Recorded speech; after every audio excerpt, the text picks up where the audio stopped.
Shri Thomas T Manuran, അക്ഷയുടെ ജില്ലാ coordinator Shri Biju, ward member, മറ്റ് സൗകര്യ സൗകര്യന്മാരെ സൂചിപ്പിക്കുന്നു. അക്ഷയ സെന്ററിൽ നിന്ന് വിവിധ സേവനങ്ങൾ ജനങ്ങൾക്ക് നൽകുന്ന ഒരു വലിയ കേന്ദ്രങ്ങളായി മാറിക്കൊണ്ടിരിക്കുന്നു.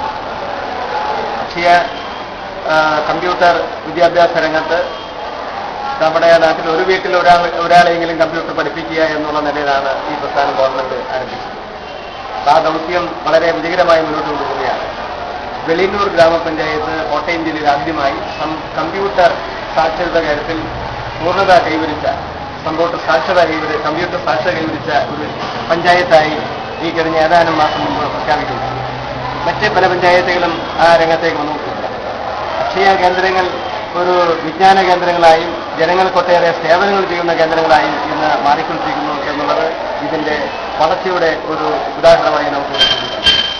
ഇവിടെ ഇപ്പോൾ APL പെട്ട ആളുകൾക്ക് കൂടി ആരോഗ്യ ഇൻഷുറൻസ് പദ്ധതി നടപ്പിലാക്കിക്കൊണ്ട് ഗവൺമെന്റ് ഉത്തരവായിട്ടുണ്ട്.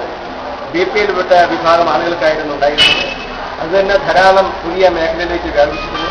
പരമ്പരാഗത തൊഴിലാളികളായിട്ടുള്ള ആളുകൾ, പട്ടികജാതിയിൽപ്പെട്ട ആളുകൾ, പട്ടികവർഗത്തിൽപ്പെട്ട ആളുകൾ, പെൻഷൻ പറ്റുന്ന പാവപ്പെട്ട തൊഴിലാളികൾ, അത് APL BPL നോക്കാതെ പെൻഷൻകാരെ എല്ലാവരെയും ഈ സ്കീമിൽ പെടുത്തിയിരുന്നു.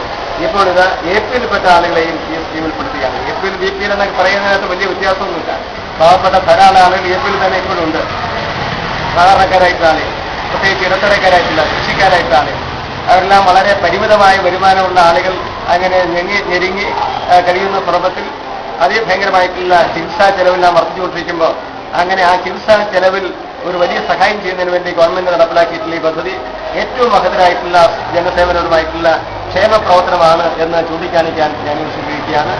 APL പെട്ട ആളുകളെ സംബന്ധിച്ചിടത്തോളം